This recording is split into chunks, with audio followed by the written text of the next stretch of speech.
தேவலைங்களா இல்ல பாக்காத மாதிரி அப்படியே போயிட்டு இருக்கீங்க. நாங்க உதயசூரியன் கோட்டு கேட்டு போயிட்டு இருக்கிறோம். அப்புறம் நாங்க உங்களுக்கு ஏதோ ஒண்ணு கேட்டா நீங்க சொல்லுவீங்க. நாங்க வந்து சூரியனுக்கு ஓட்டு போடலான்னு இருக்கிற கேட்காம ஓடுறீங்க.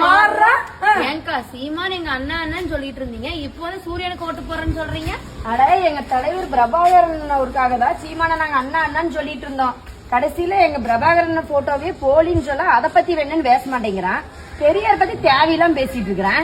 பெரியார கண்டபடி பேசுறதையெல்லாம் ஏத்துக்க முடியாது. அது சீமானா இருக்கட்டும், யாரா வேணாலும் இருக்கட்டும். இன்னைக்கு புள்ளைங்க நாங்க படிச்சிருக்கிறோம், வேலைக்கு போறோம். சீமான் கட்சிக்கே வேலைக்கு போய் செஞ்சோம்னாலும் அதுக்கு காரணம் பெரியார் தான். ஈரோட்ல நின்னுட்டு ஒருத்தன் பெரியார பேசுறானா அவனை சும்மா கைய கட்டிட்டு வேடிக்கை பாக்குறதுக்கு நாங்க என்ன முட்டாளா? சூரியனுக்கு தான் ஓட்டு போட போறோம். நாங்க மாறிட்டங்க, நீங்களும் மாறிடுங்க. வாக்களிப்பீர் உதயசூரியன்.